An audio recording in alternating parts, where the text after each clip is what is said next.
Que faire lorsque ton ciel est fermé? Avant toute chose, j'aimerais poser cette fondation et expliquer ce que c'est un ciel fermé. Un ciel fermé, c'est lorsque tu es un enfant de Dieu. Tu es né de nouveau. Tu as donné ta vie à Christ il y a de cela plusieurs années. Mais tu ne vis pas les promesses de Dieu.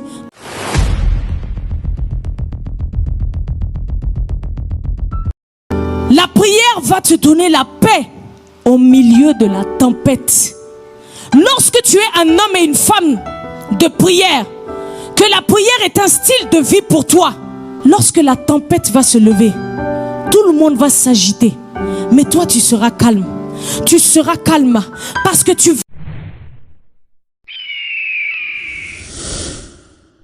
Bien-aimé, c'est pour te dire que les situations de ta vie, elles ont des oreilles pour entendre. Lorsque tu parles et que tu déclares, tu dis à cette maladie, maladie, tu n'as pas de place dans mon corps. Parce que la Bible déclare que par les meurtrissures de Christ, je suis guéri. Cette maladie, elle t'entend. Elle a des oreilles pour t'entendre. Et alors que tu déclares la parole de Dieu et que tu continues à déclarer la parole de Dieu, tu vas commencer à voir la guérison germer dans ton corps. Si c'est ton pied qui te faisait mal, tu vas commencer à voir que ce pied-là n'a plus de problème. Pourquoi? Parce que la parole de Dieu crée un miracle. La parole de Dieu apporte la guérison. La parole de Dieu transforme la vie. Bien-aimé, déclare la parole de Dieu. Déclare la parole de Dieu dans le nom puissant de Jésus. Nous voyons dans ces versets que pour que ces eaux reprennent vie, il y avait plusieurs étapes. Et il en est de même dans une nouvelle saison. Sache que l'établissement, la manifestation d'une nouvelle saison, c'est un processus, bien-aimé, qui peut prendre du temps. Des fois, nous, en tant que croyants, notre problème, c'est que nous nous fatiguons trop vite. Tu as prié une semaine, tu n'as pas encore vu l'exaucement, tu es déjà fatigué. Tu as prié un an pour ce problème, tu n'as pas encore vu l'exaucement, tu es déjà fatigué. Mais une nouvelle saison, c'est un processus. C'est un processus. D'ailleurs, Dieu est un Dieu de processus. Oui, Dieu opère des fois des miracles instantanés. Mais la plupart du temps, Dieu passe par un processus pour apporter la guérison. Il passe par un processus pour apporter la délivrance à quelqu'un. Et pendant ce temps, qu'est-ce que tu dois faire? Tu dois persévérer dans la prière. Tu dois persévérer dans la prière et le jeûne. Tu dois continuer à prophétiser sur ta vie. Tu dois continuer à déclarer sur les situations de ta vie. Ne t'arrête surtout pas. Ne te fatigue pas. Ne te décourage pas, bien-aimé. Persévère, persévère, persévère. Je suis venu dire à quelqu'un ce soir, persévère, ne te fatigue pas. Ne te fatigue pas, continue, continue. Ne lâche pas. Un champion n'abandonne jamais. Un vainqueur n'abandonne jamais. Peu importe les circonstances, continue à batailler, continue à prier, continue à jeûner, continue à donner tes offrandes, continue à venir dans la présence de Dieu. Et alors que tu fais ces choses-là, que tu déclares la parole de Dieu, tu vas commencer à avoir un changement dans ta vie. Tu vas commencer à voir un bruit qui va commencer à se faire. Les eaux vont commencer à se rapprocher les uns vers les autres. Alléluia. Cette année 2025, fais de la prière ton moteur, ton carburant. Que la prière soit ton carburant. Ne lâche pas la prière. Ne lâche pas la prière. Ne lâche pas la prière. La prière, c'est ce qui va t'apporter le miracle. Que personne ne te blague. Que personne ne te blague. Ne lâche pas la prière. Persévère dans la prière, bien-aimé. Est-ce que je parle à quelqu'un ce soir? Est-ce que je parle à un enfant de Dieu ce soir qui veut voir des miracles, qui est fatigué des situations qui ne changent pas? Persévère dans la prière. Persévère dans la prière. Persévère dans la prière. Et tu vas entendre un bruit. Tu vas entendre un bruit. Tu vas entendre un bruit. Et ce bruit annonce la résurrection. Je suis venu annoncer la résurrection à quelqu'un. Des affaires de quelqu'un Peut-être que tu fais des affaires. J'annonce la résurrection de tes affaires si ça ne fonctionnait pas. Au nom de Jésus, reçois cela. Lorsque tu me donnes un amen, j'annonce la résurrection de ton mariage. Là où il y avait des problèmes avec ton mari, là où il y avait des problèmes avec ta femme, j'annonce la résurrection au nom de Jésus-Christ de Nazareth. Là où la pauvreté s'était installée, j'annonce la résurrection de tes finances. Donne-moi un amen et je vais exagérer. Est-ce que cette parole est pour quelqu'un ce soir? Est-ce que cette parole est pour quelqu'un ce soir?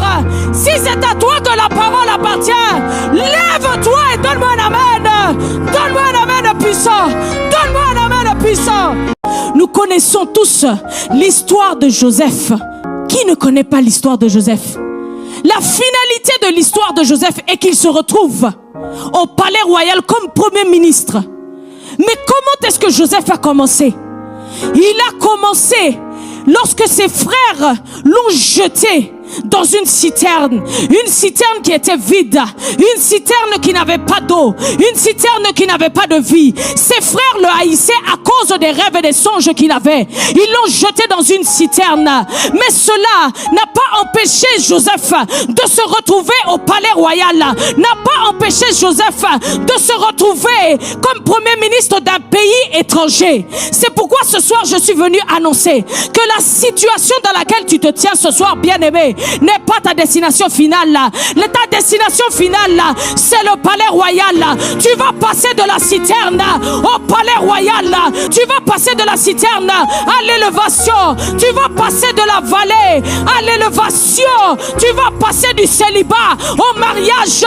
Tu vas passer de la stérilité à la fertilité. Et tu vas tenir ton enfant dans tes mains. Tu vas passer de la maladie à la guérison, bien-aimé. Cette histoire ne finira pas comme ça. Ce problème ne va pas finir comme ça. Ce n'est pas le point final de ta vie. Sois fortifié. Prends courage. Continue la marche. Dieu est avec toi. Il n'y a rien qui va t'empêcher d'atteindre les promesses de Dieu dans ta vie.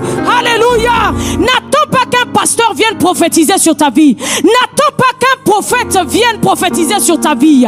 Toi-même en tant qu'enfant de Dieu, tu as la capacité de prophétiser sur ta vie. Prophétiser, c'est quoi? C'est parler de la part de Dieu. Parle de la part de Dieu. Déclare sur les situations de ta vie.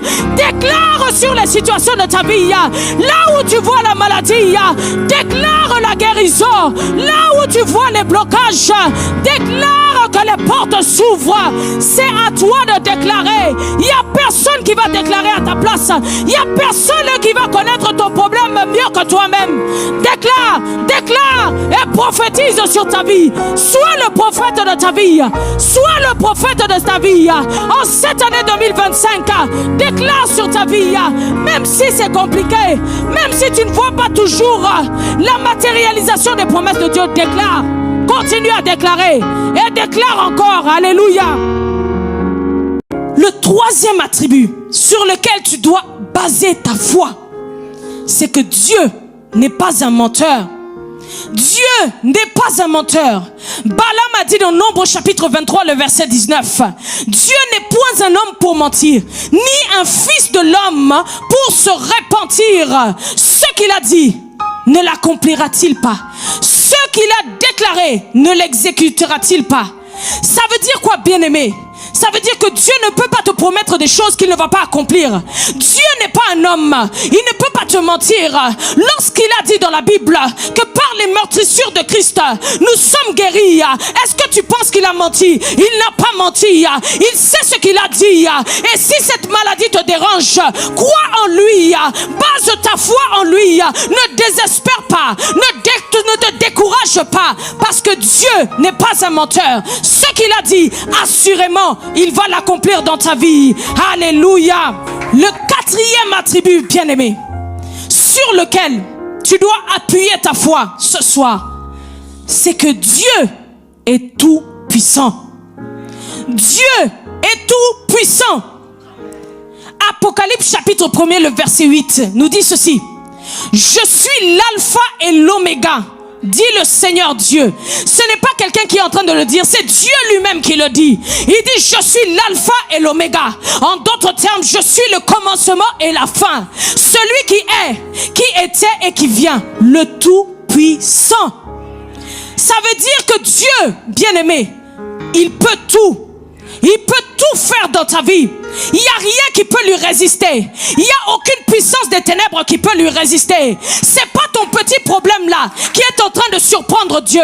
C'est pas la situation que tu vis qui est en train de surprendre Dieu. Ne pense pas que Dieu est dépassé par tes problèmes. Ne pense pas que Dieu est dépassé par la maladie de ton fils ou de ta fille. Laisse-moi te dire ce soir que tu as un Dieu tout-puissant. Tu as un Dieu tout-puissant. Tu as un Dieu tout-puissant. Tu as un Dieu tout-puissant. Dans tes problèmes, Dieu est tout-puissant. Dans ta maladie, Dieu est tout-puissant. Souviens-toi encore que Dieu est tout-puissant. Lorsque les ennemis sont en train de te poursuivre, souviens-toi que tu pries à Dieu tout-puissant. Est-ce que je parle à quelqu'un ce soir? Donne-moi 3 amens puissants. Alléluia. Que faire lorsque ton ciel est fermé? Avant toute chose, j'aimerais poser cette fondation et expliquer ce que c'est un ciel fermé. Un ciel fermé, c'est lorsque tu es un enfant de Dieu. Tu es né de nouveau. Tu as donné ta vie à Christ il y a de cela plusieurs années. Mais tu ne vis pas les promesses de Dieu dans ta vie. Au contraire, tu vis quotidiennement le contraire et l'opposé de ce que Dieu dit dans sa parole. La Bible déclare dans Malachie chapitre 3, le verset 10. Apportez à la maison du trésor vos dîmes et vos offrandes, et mettez-moi de la sorte à l'épreuve, et vous verrez si je n'ouvre pas les écluses des cieux sur vous, et si je ne réponds pas la bénédiction en abondance. Mais toi qui es ici, tu apportes tes dîmes, tu apportes tes offrandes, semaine après semaine, mais tu ne vois aucune bénédiction dans ta vie. Maintenant, qu'est-ce que tu fais dans cette situation? Qu'est-ce que tu fais quand rien ne marche dans ta vie? Tu es là, tu regardes à gauche, ça ne marche pas. Devant toi, ça ne marche pas. À droite, ça ne marche pas. Tu pries matin, midi, soir, ça ne marche toujours pas. Le ciel est fermé. Tu as l'impression qu'il n'y a aucune grâce, aucune goutte de grâce sur ta vie. Qu'est-ce que tu fais dans ce temps-là? Sache que ton attitude dans le désert va déterminer la durée que tu vas passer dans ce désert. Mon frère, ma soeur, lorsque tu vois qu'il y a des incompréhensions dans ta vie, des incohérences dans ta vie, des choses que tu ne peux pas expliquer à la lumière de la parole, des blocages, des sécheresses dans différents domaines de ta vie, tu dois chercher la face de Dieu. Ne reste pas calme, ne reste pas dans la fatalité. Ne te dis pas, ah, mon sort est voué à l'échec, ma vie est vouée à ça. Non, tu dois chercher la face de Dieu. Il n'y a personne qui va le faire pour toi. C'est toi-même qui dois te motiver pour chercher la face de Dieu. Et c'est ce que le prophète Élie a fait. Il est monté au mont Carmel pour chercher la face de Dieu. C'est quoi maintenant, bien-aimé, chercher la face de Dieu? Chercher la face de Dieu, ce n'est autre que prier. Prier, bien-aimé. Et la prière, c'est quoi? Nous avons dans cette église été tellement enseignés sur la prière que tu ne peux pas ne pas savoir ce qu'est la prière. La prière, c'est une conversation entre l'homme et son créateur qui est Dieu. Donc la prière, c'est quand tu te mets à parler avec Dieu, lorsque tu te mets à communiquer avec Dieu, lorsque tu te mets à dialoguer avec ton Père. Peut-être que tu es en train de conduire, tu t'en vas à ton lieu de travail, mais tu es dans la voiture, tu conduis et tu commences à parler à ton Dieu. Seigneur, tu vois le problème que je suis en train de vivre dans ma vie. Cet enfant-là, Seigneur mon Dieu, je ne sais plus quoi faire, mais Seigneur, je viens prier à toi ce matin encore pour que tu m'accordes la solution, pour que tu m'accordes une guérison. C'est ça, bien-aimé, la prière. C'est aussi simple que ça. Ce n'est pas des mathématiques. Seulement tu ouvres ta bouche et tu commences à parler à ton Père. Tu commences à parler à ton Dieu. La prière va te donner la paix au milieu de la tempête. Lorsque tu es un homme et une femme de prière, que la prière est un style de vie pour toi, lorsque la tempête va se lever, tout le monde va s'agiter, mais toi tu seras calme. Tu seras calme parce que tu vis dans la prière, parce que tu vis dans un style de vie de prière. La prière, c'est ton style de vie. Le matin tu pries, à midi tu pries, l'après-midi tu pries. Si on regarde dans Matthieu chapitre 8, le verset 23 au verset 27, la Bible dit, il monta dans la barque en parlant du Seigneur Jésus et ses disciples le suivirent. Et voici, il s'éleva sur la mer une si grande tempête que la barque était couverte par les flots. Et lui, en parlant du Seigneur Jésus, il dormait. Les disciples s'étant approchés, le réveillèrent et dirent: Seigneur, sauve-nous, nous périssons. Bien-aimé, tu vois que le Seigneur est resté calme. Il y avait la tempête, mais le Seigneur était calme. Pourquoi? Parce que le Seigneur Jésus était un homme de prière. Il savait que cette tempête ne pouvait pas l'ébranler. Il savait que cette tempête ne pouvait pas le finir. Mais les disciples qui étaient moins impliqués dans la prière, qui étaient moins engagés dans la prière, ils ont commencé à s'agiter. Oh maître, réveille-toi. Nous allons périr ici. Nous allons périr ici. Bien-aimé, lorsque tu pries, ta prière te donnera la paix au milieu de la tempête. Lorsque l'ennemi va se lever, comme une tempête, que ce soit par des maladies, que ce soit par des flèches de la mort, tu seras calme et tu seras encore calme parce que tu sais que tu es un homme, une femme de prière. Tu sais les dépôts de prière que tu as fait dans la présence de Dieu. Tu sais que rien ne pourra t'atteindre. Tu sais que 1000 tombent à ton côté et 10 000 à ta droite. Tu ne seras pas atteint. De tes yeux seulement tu verras la rétribution des méchants. Tu pourras dire comme David: l'Éternel est ma lumière, il est mon salut. De qui aurais-je crainte? L'Éternel est le soutien de ma vie.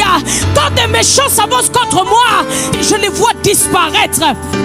Bien-aimé, tu ne vas pas être perturbé au milieu de la tempête. Tu ne seras pas perturbé dans la tempête. C'est pourquoi tu dois développer une vie de prière. Tu dois faire de la prière un style de vie. Pour que peu importe les circonstances, peu importe ce qu'il y a autour de toi, que tu sois en paix, que tu ne sois pas dérouté.